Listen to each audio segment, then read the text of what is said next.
When we are mindful of our body actions, it helps to keep our mind focused. Our mind does not run away.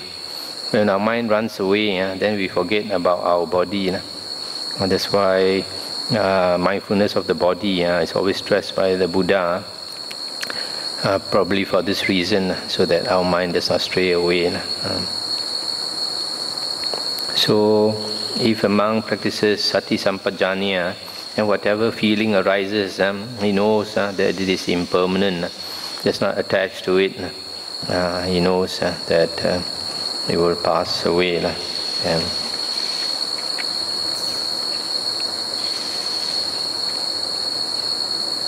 In the last part it says, with the breakup of the body, following the exhaustion of life, all that is felt, not being delighted in, will become cool right here. So when our life comes to an end, or whatever feelings we felt, all will become cool. So whatever we thought was important when we die, it's all no more important. When we die, the most important thing is where we are going. A lot of people, they don't prepare for that moment when we have to go off. Then they start crying because they are not prepared. But if we are prepared, then at the last moment we will have a lot of confidence. The next sutta is 36.11 on page 1270. Then a certain monk approached the Blessed One, paid homage to him, sat down to one side and said to him, "Here, Venerable Sir, while I was alone in seclusion, a reflection arose in my mind thus. 3 feelings have been spoken of by the Blessed One: pleasant feeling, painful feeling, neither painful nor pleasant feeling. These 3 feelings have been spoken of by the Blessed One. But the Blessed One has said, whatever is felt is included in suffering." Now, with reference to what was this stated by the Blessed One? Whatever is felt is included in suffering. And the Buddha said, good monk, these 3 feelings have been spoken of by me: pleasant feeling, painful feeling, neither painful nor pleasant feeling. These 3 feelings have been spoken of by me. And I have also said, whatever is felt is included in suffering. That has been stated by me with reference to the impermanence of conditioners. The Pali word is sankhara, here it says formations, but I like to translate it as conditioners. Earlier we read conditioners condition other things.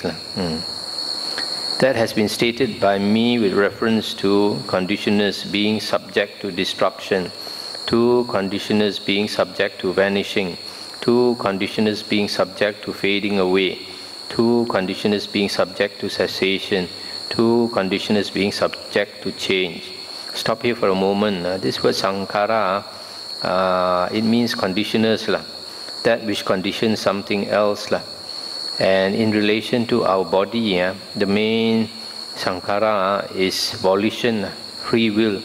And we use our will, then we condition the world around us, condition a lot of things with our free will. So, conditioners generally they condition other things. For example, like A, when A comes into existence, and then because of A, then B comes into existence. So A is the conditioner of B, and B is the conditioned thing. But after B arises, it will condition C to arise. So B then becomes the conditioner of C, and C becomes the conditioned thing. So in this world, everything are conditioners as well as conditioned things. Then the Buddha said, "Then monk, I have also taught the successive cessation of conditioners. For one who has attained the first jhana, speech has ceased. For one who has attained the second jhana, thought, directed and sustained, have ceased. For one who has attained the third jhana, delight has ceased, piti. For one who has attained the fourth jhana, breathing has ceased. For one who has attained the base of the infinity of space, the perception of form has ceased. For one who has attained the base of the infinity of consciousness, the perception pertaining to the base of the infinity of space has ceased. For one who has attained the base of nothingness, the perception pertaining to the base of the infinity of consciousness has ceased. For one who has attained the base of neither perception nor non-perception, the perception pertaining to the base of nothingness has ceased. For one who has attained the cessation of perception and feeling have ceased. For a monk whose stains are destroyed, lust has ceased, hatred has ceased, delusion has ceased. Stop here for a moment. So here the Buddha says, he has taught the successive cessation of conditioners. What do you mean by that? You see, for the second jhana, some other suttas have mentioned this. When you attain the second jhana, the thought, directed and sustained have ceased. Now thought is a conditioner, because you must have thought before you can speak. So when a person attains the second jhana, then the speech conditioner, thought is called the speech conditioner, vachi sankara. The speech conditioner will have ceased. Then when one attains the fourth jhana, breathing stops. Now breathing is the body conditioner, because for the body to exist, to be alive, you need breathing. So breathing is the body conditioner. Body conditioner is called kaya sankara. So breathing being the kaya sankara. When you attain the fourth jhana, then kaya sankara ceases, breathing ceases. And then when you attain the cessation of perception and feeling ceases.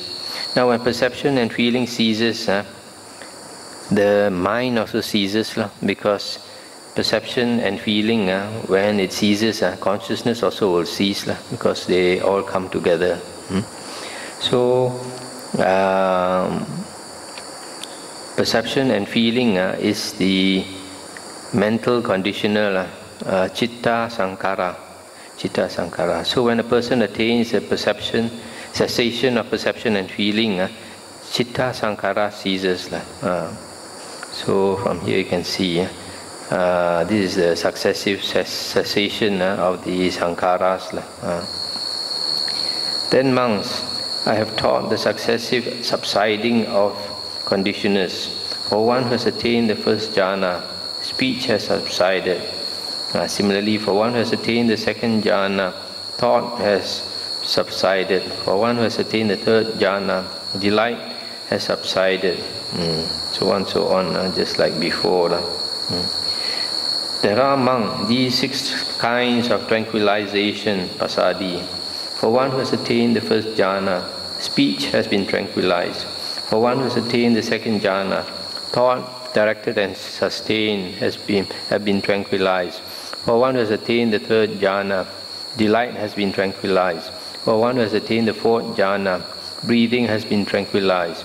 For one who has attained the cessation of perception and feeling have been tranquilized. For a monk whose asavas are destroyed, lust has been tranquilized, hatred has been tranquilized, delusion has been tranquilized. That's the end of the sutta.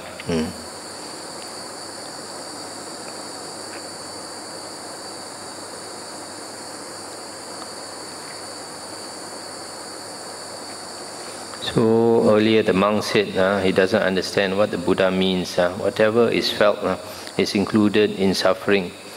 So what the Buddha means is that whatever is felt is impermanent.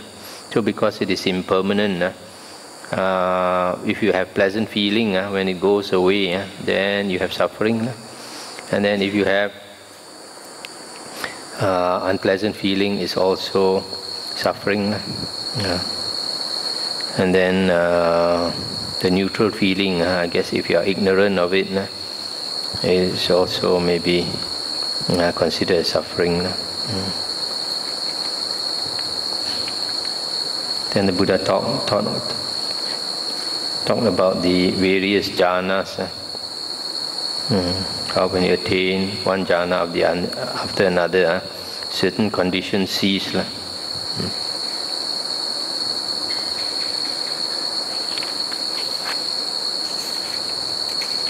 Okay, we go to the next sutta, is 36.19.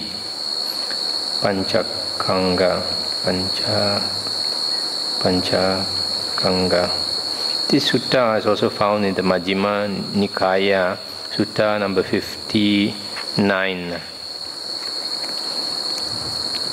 Then the carpenter Panchakanga approached the Venerable Udayi, paid homage to him, sat down to one side and asked him, Venerable Udayi, how many kinds of feeling have been spoken by the Blessed One? And he said, 3 kinds of feelings, carpenter, has been spoken of by the Blessed One. Pleasant feeling, painful feeling, neither painful nor pleasant feeling. These are the 3 kinds of feelings that have been spoken of by the Blessed One. When this was said, the carpenter Panchakanga said to the Venerable Udayi, the Blessed One did not speak of 3 kinds of feelings, Venerable Udayi. He spoke of 2 kinds of feelings, pleasant feeling and painful feeling. As to this, neither painful nor pleasant feeling, Venerable Sir, the Blessed One has said that this is included in the peaceful and sublime pleasure. The second time and the third time, the Venerable Udayi stated his position, and the second time and the third time, the carpenter Panchakanga stated his.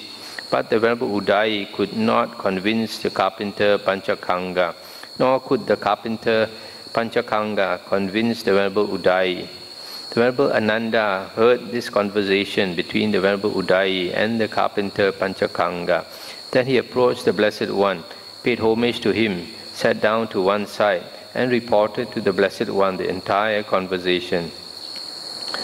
The Blessed One said, Ananda, it was a true method of exposition that the carpenter Panchakanga would not approve of from the monk Udayi, and it was a true method of exposition that the monk Udayi would not approve of from the carpenter Panchakanga. I have spoken of 2 kinds of feelings by one method of exposition. I have spoken of 3 kinds of feelings by another method of exposition. I have spoken of 5 kinds of feelings.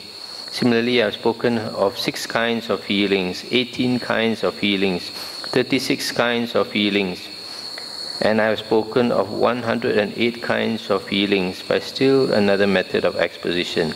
Thus, Ananda, the Dhamma has been taught by me through different methods of exposition. Now, I'll stop here for a moment. That's why from here you can see why it's important to study many suttas. Because if you study one sutta, you find the Buddha says there are only 2 kinds of feelings.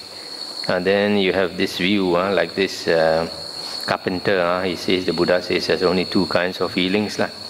But the Venerable Udayi, he heard another talk by the Buddha where the Buddha said there are 3 kinds of feelings. Then he insists there's only 3 kinds of feelings.